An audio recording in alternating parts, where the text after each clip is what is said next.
Wow, that was really great. Thank you so much. You're definitely invited to my funeral. You can get the third slot. But don't put it down on your calendar yet. We got time. Wait, too many people. I have to put on my glasses. So, thank you so much for inviting me to be here. This is really a phenomenal institution. And the fact that I was able to have breakfast with Guy Stern was such an honor and a pleasure with the other guests. I guess people have said this before, but really the only sentence I could say is, what a guy. I'm sure that's about as unoriginal as you can get.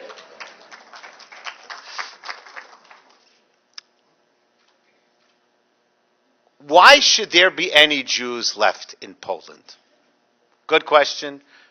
After everything that happened to the Jews before the Shoah, during the Shoah, after the Shoah, why should there be any Jews left in Poland today? September 1st, 1939, World War II begins. At that point, 3.5 million Jews living in Poland, the heart, the soul of the Ashkenazi world.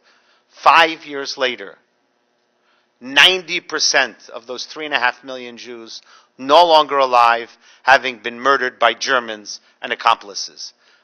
That fact is so difficult, so devastating. Most people don't think, well, how many survived? 10% survived. 10% of 3.5 million is 350,000.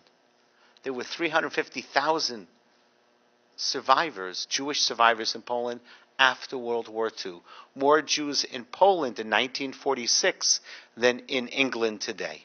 Where are they today? The vast majority of the survivors leave Poland in the 25 years after World War II.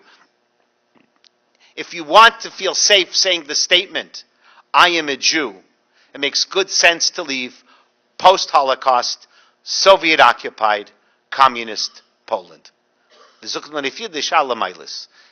And so the Jews left. But not all the Jews left. Some stayed.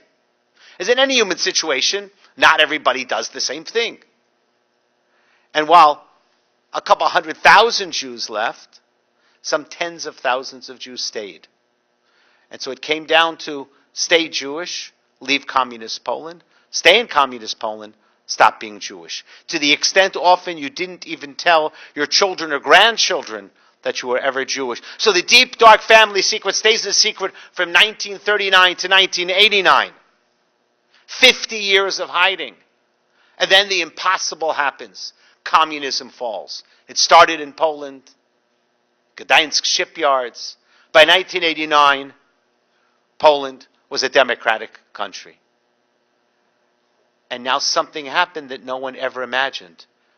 That the not-so-young survivors now were confronted by the question, is it safe enough today for me to tell my children, grandchildren, friends, colleagues, neighbors that I'm really Jewish? Since 1989, thousands and thousands, and perhaps even some tens of thousands of Poles have discovered they have Jewish roots. And that's the story of Polish Jewry today. The blessing of democracy and the unexpected phenomena of discovering that you're really Jewish. So let me share with you now a few stories. Just recently, about a couple of years ago, this young lady, 22, 23 years old now, starts coming to the synagogue, getting involved, coming to classes. She says, I'm sure my mother's mother is Jewish.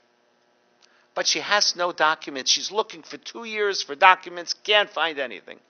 So I said, well, is your grandmother still alive? She said, yes. Well, maybe I can meet her. She says, I don't know if she wants to meet a rabbi. I said, well, ask her. She comes, I says, yes, she's ready to meet a rabbi.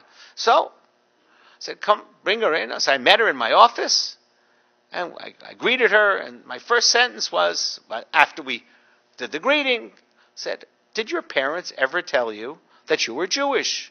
And she said, no. Oops, not the answer we were looking for. But she said there were some strange things in the family. Every Friday afternoon as kids, we had to take a bath. Okay, interesting. And then we had a special meal, a special family meal every Friday night and Saturday lunch. Okay. I said, but certainly you had a special meal on Sunday also. I said, no. The special family meal was only Friday night and Saturday lunch. So I said, what did you have for Friday night dinner? He said, well, it started with challah and chicken soup. Okay. And then you see her face and her mind going back 60 plus years, thinking about what else we said. Oh yeah, and then there was this dish of meat with bones and beans, and it had to cook a long time. Cholent.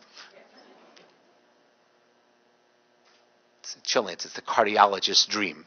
Yes. And then she said, so I said, because I always like to test a little bit. I said, oh, that's what you had on Friday night. I said, no, Saturday lunch. Okay. And then she said, and then they like to sing a song and get up and dance. I was trying to think of some old Yiddish song, Rosenkis and Mandlich, often Pripitschik, oh, you don't dance to them, but no, it's not the right, no. Okay, very nice to meet you, goodbye. She comes back 4 minutes later and says, Rabbi, I remember the melody. Na ya na na na ya na na, which 60-something years ago was probably a new song. It was a new hit. So I turned to the granddaughter. I said, I know what melody you're walking down to the chuppah to. That's one story. Another story. A mother comes to me, probably early 40s, with her 20-year-old son, 16-year-old daughter, and says, Rabbi, I think my mother's parents are Jewish. Oh, why? My grandmother made pancakes no one else made. I said, well, everyone's grandmother makes something no one else makes. He says, and I always saw them a few years ago when I bumped into an Israeli group traveling in Poland, and they had a box of my grandmother's pancakes, matzah. Okay. I wouldn't call it pancakes, but okay. Grandma used to use words we didn't understand. When we misbehaved as little children, she called us Meshiga. Rabbi, do you know what that means? I said, Michigan, I know, and Meshiga, I also know. And the way she said, she didn't say Mishuga, which is my poor imitation of an Israeli accent, trying to say that Mishuga means crazy, nuts.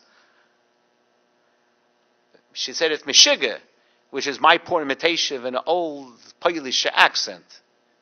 So I looked at her and I wanted to say I have good news, and bad news. Good news, I know what it means. Bad news, your grandmother was calling you nuts. Then she said, Grandma used to like to play cards. When she had a bad hand, she would say, Ai vai. What does that mean? I said, Ai vai. Then, again, it's all about food. That's on the end, it's all about food. She said, and then Grandma would not let us drink milk after she served us meat. If you're not sure what that means, I'm sure the local synagogues have an intro to kosher classes.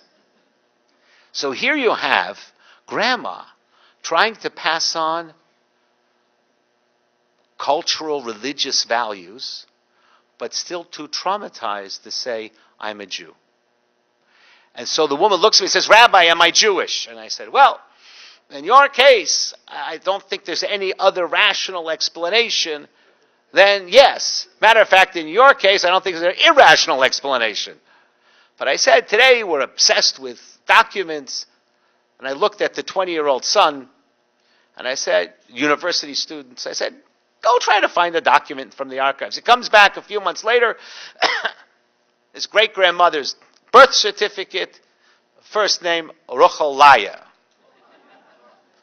Not Leah, because it was L-A-J-A. So not only is she Jewish, you can tell from what part of Poland from the accent.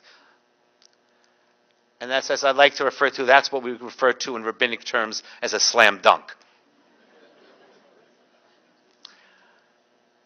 Then, about 3 years afterwards, this is about 6 years ago, about 2-3 years ago, the young man comes to me and says, Rabbi, I'm ready to have my bris milah, my circumcision. That's what you call commitment. And I said, great. So he had his brit milah at the age of 23. And then 6 months later says, Rabbi, I realize now that I have my bris, it's time for my bar mitzvah. Hey, listen, he's like going really fast. It usually takes 13 years. He did it in 6 months. And so he had his bar mitzvah. Just to give you an update, he's now finished his first year at the Harvard Kennedy School for Government. What is it called? Whatever. Harvard, that's what counts. And I saw him a week ago. Yeah, exactly a week ago, Friday. He was back in Poland, told me he's engaged to a nice Jewish girl from Boston. That's what you call Yiddish Anachas. Harvard and a Jewish wedding. What else do you want? But there are other kinds of stories. I can continue. The stories are okay. I should continue. A man who was born during the war comes to me and says, Rabbi, my mother died in May. It was then November. And after the funeral, the neighbors came over and told me, the neighbors came over and said to him, we want you to know that really wasn't your mother, that you were born to a Jewish mother, and she gave you away during the Holocaust to save you. And the woman who risked your life, the Polish Catholic, the righteous Gentile, who risked her life to save you, never wanted to tell you that you really weren't hers. And we, the neighbors, kept the secret for 50-something years, but now that she's gone, we thought you should know the truth. Can you imagine what this person felt, having thought he buried his mother, discovering it wasn't his mother, and that he's Jewish? And he said to me, just 3 months later, which is an incredibly short amount of time, says, Rabbi, I decided that if my biological mother was a Jew, I want to be a Jew, but I have only one problem. I have no idea what it means to be Jewish. I feel bad, I don't even have a Jewish baptism. That's how little he knew about being Jewish. But since that time, he studied, he's now an active member of the Jewish community, and one more person to the Jewish community. One last story. A young couple meet in high school, fall in love, get married out of high school. Very romantic. They're the same age. When they're 20 years old, the young lady discovers she's Jewish, but she's 20, a husband, a baby. She really didn't mean anything to her at that point. But a couple of years later, she started getting curious. She went to the Jewish Historical Institute in Warsaw. And there she asked about documents about her family. And while she was there, she figured she'd check out her husband too. She comes home that night for dinner, and this is my paraphrase. She says, hi, honey, dinner's on the table. Guess what? I'm Jewish. You're Jewish. The only response to that is, what's for dessert?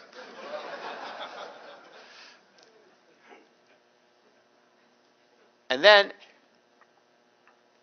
the husband says, impossible, no way, it's some kind of Jewish conspiracy, no way that I'm Jewish. He goes to his parents and he says to his parents, my wife is saying crazy things again, she says that we're Jewish. And the parents say, well,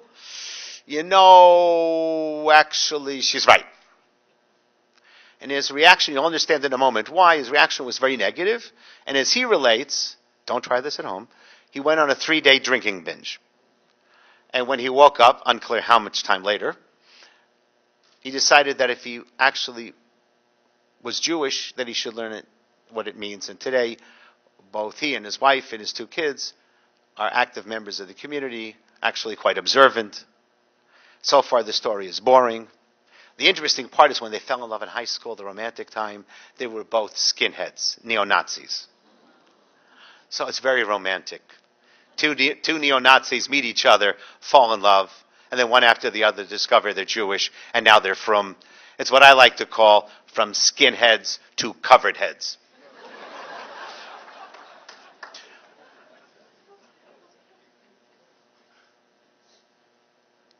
This young man came to me a few years ago already, and said, Rabbi, I want to learn to be a shochet. The rituals, the religious slaughterer, the one who makes the chickens and the cows kosher. So I said, well, that's a very respected vocation, but why shochet? He says, Rabbi, from my old life, I know how to use a knife. I said, oh. I made a deal with him. I said, I'll get you trained as a shochet. Do not tell me stories of how you know how to use a knife from your old life. And he now works for me as a mashgiach, as a kosher supervisor. Has anyone ever seen King Oscar sardines? No, okay, no one likes sardines anymore. But maybe if next time you'll look in the supermarket, King Oscar is one of the famous brands of sardines, Norwegian bristling sardines, which are actually today canned in the north of Poland. That's, global economy. It's actually just on the other side of the sea. And the ones that are certified for Passover, the OUP, he's the mashgiach. So if you ever find a beard hair inside the can, you know where it comes from.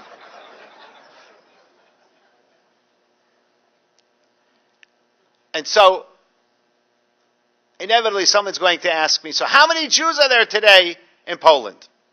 So I could say, without a doubt, the number of Jews in Poland today, nobody knows. But it will be more tomorrow. And why? Because people keep discovering.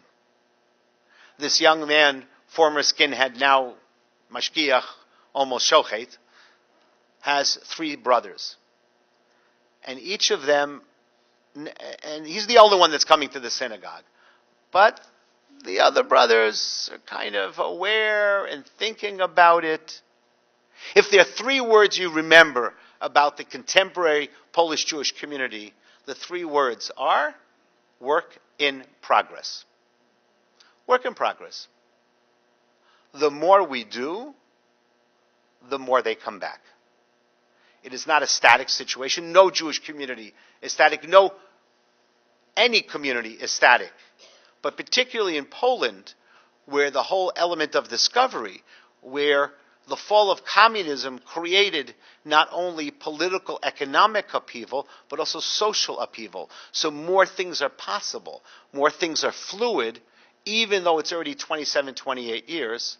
Far more fluid than in a stable society like the United States. And with all jokes aside, the United States is a very stable society for good and for bad. And then, so how many Jews? So, still when you ask the question, we don't know, but I would estimate, could be 30, 40,000 who qualify for the law of return to Israel, and know about it and feel a positive connection. So it's just some quick statistics, because in the end, people love statistics. So in the Jewish community of Warsaw, we have about 650 families.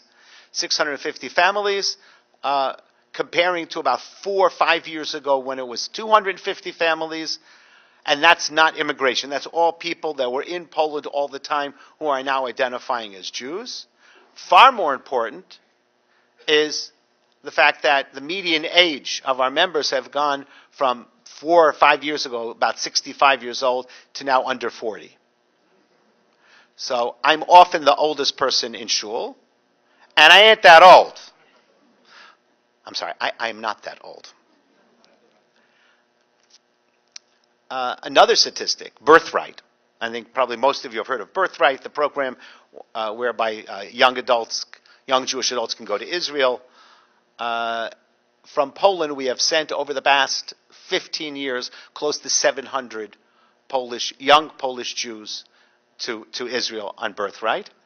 We were looking for a way as a follow-up, and a year ago we opened Hillel. As you have Hillel on the campuses here, we now opened a community Hillel in Warsaw a year and a few weeks ago. And next month we're opening in Krakow. And the story continues. But along with all that, you also have the past. And imagine the challenge of dealing with these people discovering their Jewish identity, helping them come back to their identity, coming back to the Jewish people. And also the responsibility of memory. Now, all the Jews have a responsibility of memory, but we're there. Cemeteries. To explain the challenge of cemeteries, I need 2 sentences. 1939, 3.5 million Jews, about 1,400 cemeteries to meet the needs of a living Jewish community of 3.5 million Jews. 2017, some tens of thousands of Jews and we have 1,400 Jewish cemeteries. And yet, we're not willing to give up. And that's really where sometimes we partner with people like yourself in preserving your family's cemetery. We're looking for partners. But even more than that is the project we started about 5 years ago, identifying unknown mass graves. Very difficult topic, not a pleasant topic. 23 people hiding in the forest, found by the Germans, murdered, and they're just there. They just lying in their graves right underneath the surface. People that were killed on death marches, all kinds of horrible stories. And we have now succeeded in commemorating 52 mass graves. And a mass grave could be 7 people, could be 500 people. But our approach is that every Jew, every victim, every martyr, every kadosh of the Shoah deserves to have a grave if we can do it. Now, for most of them, we can't. But we're not going to stop if we could even do one more. And so that's another huge challenge. And what we do is at the commemoration, when we put up the Hakamat HaMatzeva, when we put up the tombstone, is that I insist that there has to be at the commemoration the mayor, the school director, and the local priest. And what happens is the school director brings the school children, and therefore this is no longer just a horrible sight of somebody else, but it actually slowly becomes also part of that town or village's or city's memory. Because after we do what we do, they live there. Now, I'm far away in Warsaw, and many of these are in the eastern part of Poland, in the forests, in the mountains. And so far we've had, by engaging and working with the local people, and not just being foreigners, and Warsaw is almost as foreign to them as New York, out in the villages, engaging them, that all of these sites have been preserved. I remember stopping by a couple of years ago with 3 Israeli journalists. We're going to Majdanek from Warsaw, and I said, let's stop, I want to show you this place. And there were fresh flowers on the grave. And no one had any idea we were stopping by. So when you engage and you work, it sometimes even helps, and it often helps. And I would even say, in my experience, it also always helps. And that's trying to preserve the past. I'm not even going to go into the challenges of the halachic issues on death camps. All I will just say that in Sobibor, the infamous death camp where it was the most successful escape, the escape from Sobibor, the monument that was built there in the 60s by the communists, as if designating the mass graves, actually covered about 20% of the mass graves, and about 80% was uncovered, and people visiting out of respect, but walking on top of the mass graves. As of about a week ago, we finally succeeded in covering the entire mass grave area in geotextile, which is a protective covering, which means now the remains of these holy people are finally protected. And the next one is going to be Treblinka. But tough stuff. And so the balance between bringing Jews back to Judaism while also protecting not only memory, but actually martyrs, the physical remains of those who were murdered during the Shoah. And so, to go back to the living, sometimes people ask me, but when they discover they're Jewish, why should they want to be Jewish? There's something already. And so I think the most rational, logical explanation is told by the following story. A 17-year-old young lady came to me a bunch of years ago and said to me, Rabbi, am I Jewish? My mother's mother's mother's mother was the last person in the family to practice Judaism. My grandmother told my mother when she was on her deathbed, I want you to know, my daughter, before I die, that my mother's mother was a Jew, and grandma died. My mother waited till I was 16 to tell me. She told me that in fact that I had Jewish roots. I became curious. I found someone in my high school, and I asked her, what do you do if you're 16 living in Warsaw and discover you're Jewish? And she said, go to the summer program. And that was the summer program that actually had, where did he go?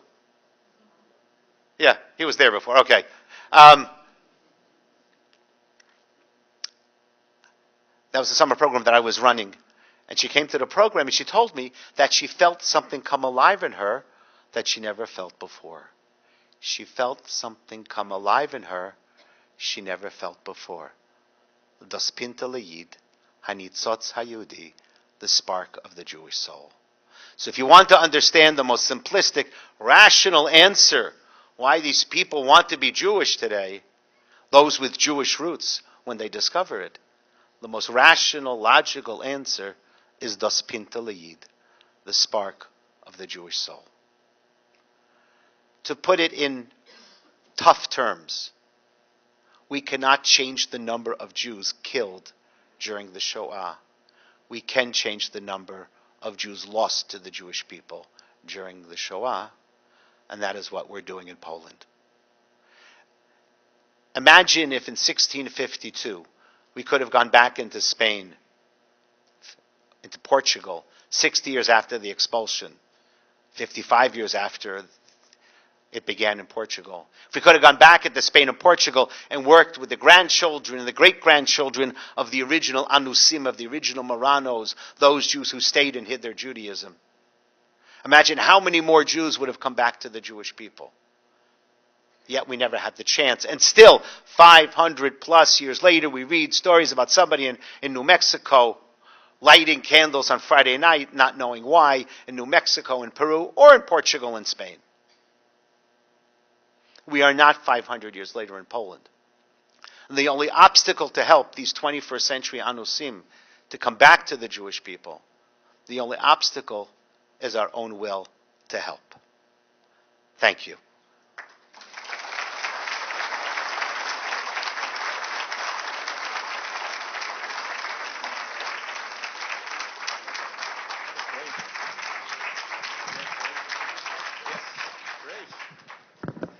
Hello, I'm Arthur Horowitz. I am the publisher and executive editor of the Detroit Jewish News, and I have the responsibility and honor to be your moderator of questions and answers. Just a couple of things from a timing point of view overall. If the clock that I see straight ahead is correct, we probably have about 20 minutes or so for question and answer. You'll note that in a Q&A, the Q stands for question. Sometimes we'll have statements, sometimes we'll have, well, I remember whens, and I would encourage you to take all of those statements and remember whens and see if you can formulate them into a question.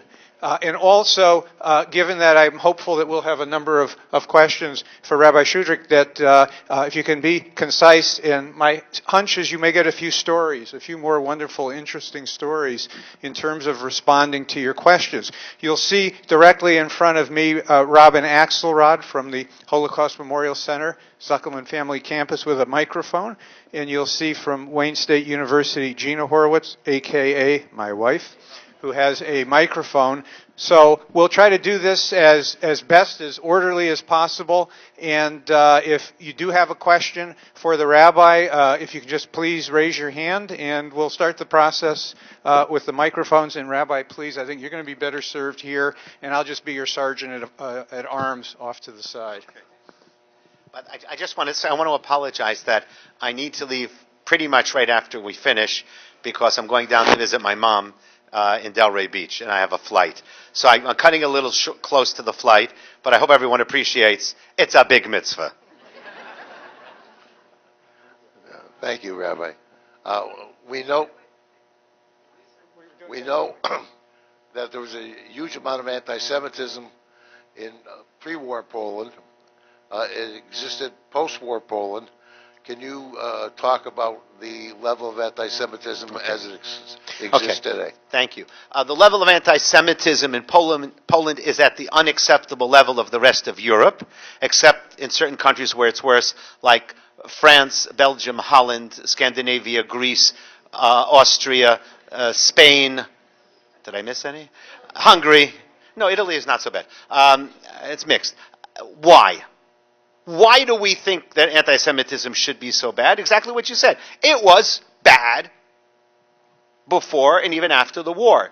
It wasn't always bad. Anti-Semitism began to grow in Poland in the late 19th century, tied to Polish nationalism. It was very good before that, which is why there were so many Jews there. But, unfortunately, it was bad before the war, especially after 1935 with the death of Pilsudski. It was growing, it was nasty, it was not influenced by Germany. But it's not 1939, it's 2017. What changed? The major factor in changing Poles' relationship with Jews is the teachings of John Paul II, the Polish Pope, who did more to effectively fight anti-Semitism, I think, than anybody else. Was the first pope in 2,000 years to say that anti-Semitism is a sin in the church. Jews are older brothers in faith. His visit to the Western Wall, to Israel. Really, what we can say concisely is that Vatican II took the Jews from a negative to a neutral, and John Paul II took the Jews from a neutral to a positive. And thanks to the teachings, and there is no greater contemporary hero in Poland than John Paul II. You have to go back to Copernicus, and maybe John Paul II is more important. So the fact is that it's a huge impact. There are other reasons, and I have had more time, I will go into it, but actually anti-Semitism is down. Some of there are still anti-Semites in Poland. Some of them in the last 2 years have become more vocal. But at the same time, there are those that are fighting against these anti-Semites. Poland may be the only country in the world with 2 organizations run by non-Jews that monitor and fight anti-Semitism. If I had more time, I would go into more detail, but I'm trying to be concise. Thanks. What an incredible mission you're on, and thank you for that. Most people that you touch, are they touched because they reach out, or do you, I don't want to say proselytize, but do you let your mission be known, and how do you spread the word? Okay. A very good question. We spread the word by letting people know that we exist. I've never knocked on someone's doors and say, "Hi, do you know your grandmother was Jewish?" We once had a case where someone discovered that his mother's mother was Jewish. His mother was Jewish, he was Jewish, and then he came with the question, is he supposed to tell his first cousins? Because they're all Jewish. And I asked the question of our youth group, teenagers, and they came up with a very interesting solution. And they said, you should go meet each first cousin separately and wear a yarmulke. Don't say anything. Put it out there. I thought it was very clever. In other words, we don't want to say you're Jewish, but what's that on your head? I don't know if he actually did it or not, and I think by now they all know. But it's really, we let the word out, and then people come in. Question over here, yes. Thank you. I'm wondering regarding the parents of the people who used to be neo-Nazis, when they saw their children becoming perpetrators, I'm trying to understand why they didn't I know they didn't want to reveal themselves, why they didn't have the kids become neutral rather than perpetrators. Okay. I don't know the answer to that question. I could surmise, but I don't know, and that's the clearest answer I can give. Yes. Yes, Rabbi. Oh, this wonderful, wonderful morning. Wonderful, wonderful. I just was a little confused. Did you say that there are about 500 Jewish families in 650. 650, okay, in Warsaw, but there are, or in Poland, but you said that there are 30 to 45,000 Jewish people who are there today. Very good question. Very simply, there are a lot of unaffiliated. Detroit, thank God, is one of the highest affiliation rates in the country, and it's what, 50%? Something like that, and that's one of the highest in the country. And that's the United States, which didn't go through the Holocaust and didn't go through communism. So you could probably even times it by 10. And hopefully, over the next few years, it'll keep growing. But that's the reason. And again, all these numbers, I'm not a statistic. I gave statistics because people want that. So rather than waiting for you to ask it, I just said it. But for me, each Jew is another world, and that's what we do it one by one. There is no wholesale in this business. It's all retail. You go one by one. Yes. Over here. Hi, I was with a group that spoke with you in Poland a couple months ago, and you told us about a couple, maybe one or two experiences of people who had come and they'd come to you discovering they were Jewish and been turned off by how overwhelming it was. Can you speak to their experiences or how the Jewish community has reacted with beginning Reform communities and things like that? With beginning Reform communities or growing new congregations for the people who were overwhelmed by the Orthodox congregation? Okay. Actually, to clarify, what they're overwhelmed by is the idea of Jewish identity. I really haven't found that they were overwhelmed by having to keep so many mitzvot. Well, not any more than any other Jew. But rather, really overwhelming was, do I really belong to this people? And so there was started in Warsaw in 2000 by 3 American Jews a Reform/liberal community. And that's another option. We now have, actually, unfortunately, they split twice. So there are 3 Reform communities, Chabad, us, and I say it's like a real Jewish community. What respectable Jewish community doesn't have the main place, the Reform, and the Chabad? So now it's a real Jewish community. Question right over here. Thank you. Okay. I was in Warsaw 19 years ago with my father and a group of people that were from his town, which is really now in the Ukraine. That was before your bat mitzvah? No, not quite. I felt very privileged that I had this opportunity to go back with my father. When we were in Warsaw, there was one synagogue that was left from the Holocaust. All the rest had been destroyed. What is there now, and what do you use that particular building for? Okay. That synagogue is where I'm the rabbi, the Nozik Synagogue. It's now 115 years old. Last Motzei Shabbat, last Saturday night, we celebrated the 115th birthday. We did it at the same time as Lag BaOmer. There is, as I said, there are now also Chabad, and there are 3 Reform places where you could pray Shabbat morning. And there's also a small group of Georgian Jews from Tbilisi that live outside of Warsaw, and they also have their own minyan Shabbat morning. Right. I have a quick question while the mics are passing around. When we had caught up a little bit earlier, there was a question about the annual Jewish Cultural Festival in Krakow, and you had mentioned that there maybe are 20 or so around the country. Can you maybe just explain a little bit about why is there this interest, and who are these people who are coming, and why does it seem to be spreading? Okay. There are 2 parallel phenomena in Poland. One is Poles discovering their Jewish roots, and then you also have Poles discovering that they were Jews in Poland, because there was a subject that basically wasn't spoken about from 1939 to 1989. Yes, you could find some books maybe under the communists, but basically it was a non-topic under the communists also. So those people that grew up after 1939, which is most of the country, really had no idea that they knew something that the Jews were there, but they had no context. They had no idea that the country was 11, 12% Jewish before the war. And so, as that happened, they became curious. Some became curious. Well, who were these Jews? And we know that Warsaw was 1/3 Jewish. Lodz was 40% Jewish. Other towns were 50% Jewish. Who were they? And so I think in a kind of a very natural way, as a response to being denied information, a significant number of Poles, and here I'm being very vague, because I don't know how many, but not 2%, said, well, we want to learn something about these Jews because they were part of the landscape. And we heard something from my grandmother, from my uncle, from my neighbor, from my history teacher.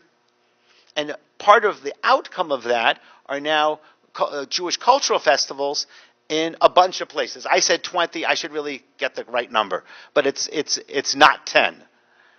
In big ones like Krakow and Warsaw, and also small places like Szczekocina and other ones I can't remember, so I'm sorry. Bialystok, which is not small, but And I think it's a natural response to the fact that both the German Nazis and the Soviet communists denied the non-Jewish Poles information about the role that Jews played in Poland for nearly 1,000 years. Okay, we have a question over here. Yes, Levi. Rabbi, will you talk about the new museum for the preservation of Jewish Polish history in Warsaw? Okay, the new it's called Polin, Polin. It's about Jewish life in Poland for 1,000 years. If you haven't seen it, you should. It's one of the most engaging museums I've ever seen. I've had friends who recently went, and they said, I spent 4 or 5 hours, and I really didn't see enough of it. It is also about the Holocaust, but it's mostly about what came before. What was created by Jews for nearly 1,000 years in Poland, engaging, interesting, and hundreds of thousands of people are visiting. I don't remember the exact numbers, but it's an amazing place. Over here, Robin, yes. Yes, Roz. Okay. First, Rabbi, thank you so much for being here, for your amazing testimony, and for all you do. I was in Poland in 2009, in Warsaw and in Krakow. In Krakow, particularly to give a presentation at an international conference on the Holocaust. And I had the occasion to take tours of both cities, actually, and experience the resurgence that you were talking about. In Krakow, I was very surprised, I guess, to see a Jewish community center there, and went in and was escorted around by the director, who was not Jewish. And she was talking about the first Jewish wedding that was going to take place in a few weeks. So my question is, what role is that Jewish Community Center playing in Krakow to engage more Jewish participation? Okay, so first of all, the director is Jewish, and it's a man. He probably just wasn't there, and she works in the office. She's a great lady. But the members of the JCC all have Jewish roots, but some of the staff are not Jewish, and many of the volunteers are not Jewish. But it plays a very essential, probably the most essential role for Jewish life in Krakow. It has a kosher kitchen. It's a place where children survivors come together, and then children come together. They're now going to have an early childhood program starting in September. Every Friday night there's a Shabbat dinner, and it really is the heart, and classes, there's the heart, the soul of the Jewish community in Krakow. We also have a JCC in Warsaw. Question over here, Yes. Ari. Yes. Does DNA markers play a role in helping identify people that wonder whether they're Jewish or not? Not yet. Okay.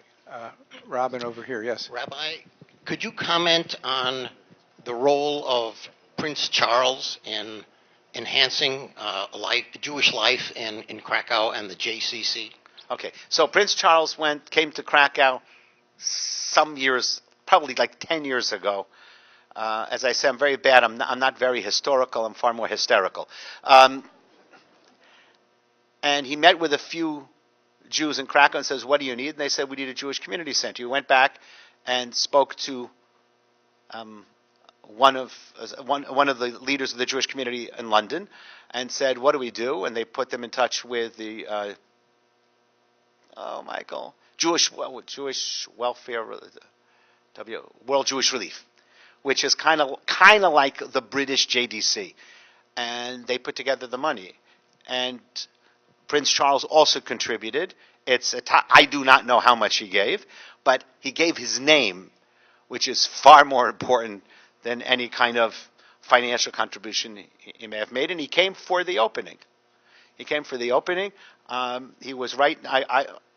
I was there. I fixed the mezuzah to the main door with Prince Charles standing right there. One of my claims to fame is that I was probably the closest person to Prince Charles with a weapon in my hand.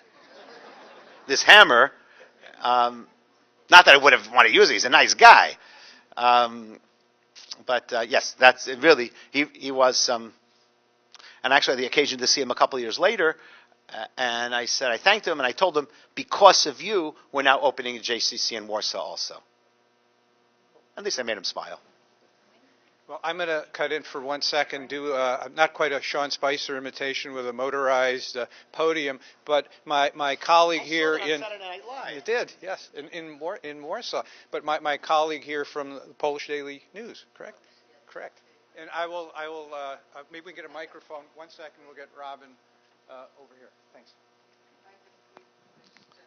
How would you like to describe your relation with Polish government?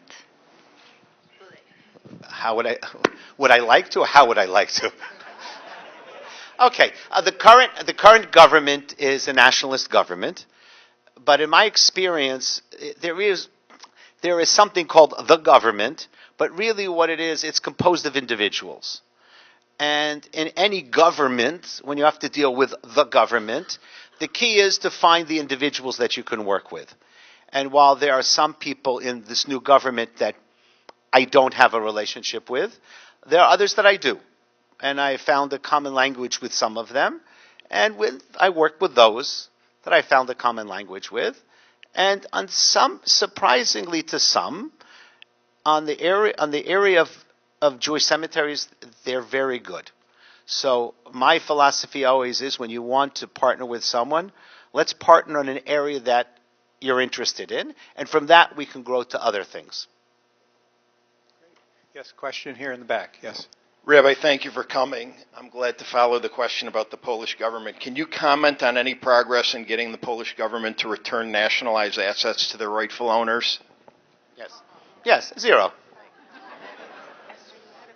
It's, in one sense, it's fairly simple, not moral, very simple.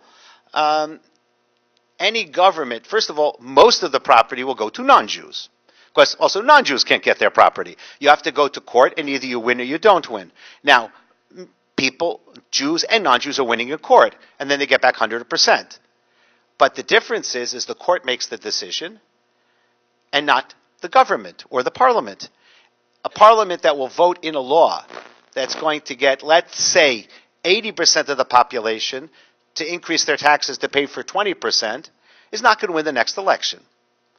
So, unfortunately, each government that I've spoken to, they're afraid.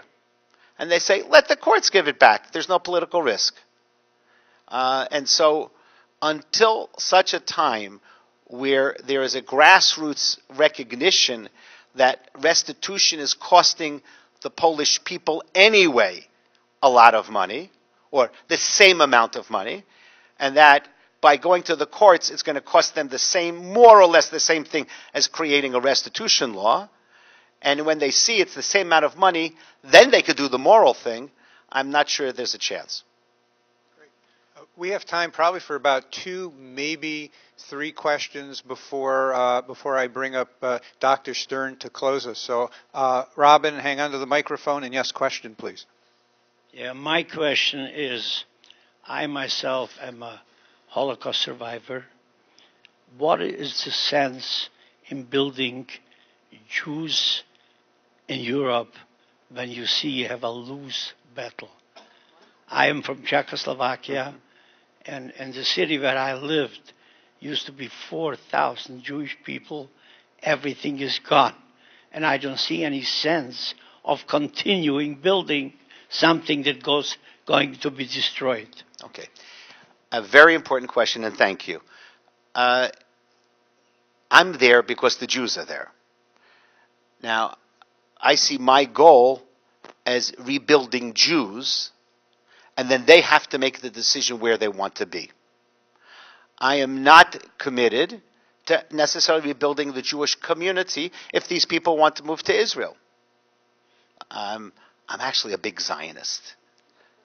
So I'm very happy when people move to Israel. And if they want to move to a larger Jewish community, London, New York, I'm supportive. But people make their own decisions. And if they're Jews that stay in Poland, then I want them to be Jews and not to be disconnected from the Jewish people. Great. Thank you. Yes, Esther. Hi, Rabbi Schudrich. I had the pleasure of meeting you with my late father, Ziggy Allweiss, in your office in 2006. And we were hosted by the son of my father's rescuers. He took us to a clearing in the forest where my family had been slave laborers. I saw the road that went to the mass grave. I'm going to try to find out where that was exactly. I don't know how easy that will be, but I'm going to write to the host. How will I convey that information if I find out? Okay. To be practical, the best thing is send me an email. And I shouldn't do this, schudrich@gmail.com. Schudrich. And if you're not sure, the people here at the Holocaust Center have my email. I'm happy to work with you. I'll then put you in touch with the person in my office that deals with this. What we do is we base it on testimony, geo-radar, and then we also look into the archives. Okay, we have a question. You got 2 mics to choose from, too, left or right. Okay. Thank you, Rabbi, for coming. It's been a pleasure. Just a quick question. So I was born in Poland. My son would like to go back to my birth city. Unfortunately, Krakow is now part of the Ukraine. Yeah, so that's unfortunate. We're trying to liberate it, but okay. Right, so how do we do this? You have to get a visa to go to the Ukraine. Okay. What's the name of the town? Krakow? Yeah, that's probably Western Ukraine. Yeah. Probably you have to fly into Lviv, and then you have to. Okay, the problem is it's the Ukraine today, so I'm just guessing.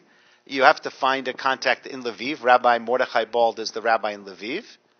There's also Melech Sheikhit, but Rabbi Bald is a good contact. And contact him, and he could hopefully help you find a driver to go to your town. It is doable. If you were from the eastern Ukraine, it's not necessarily advisable to go right now to the eastern Ukraine, because there's a little thing called a war going on there. But the western Ukraine, is far more doable. Thank you. Before I call on Dr. Stern for a few closing comments, I hope you found this Q&A and really this whole presentation by Rabbi Schudrich to be illuminating, informative, even uplifting in ways that perhaps we hadn't thought about. So if you please join me, and again, another round of applause. Right now with the rabbi right up here. He's going to take your picture. Yeah. Well done.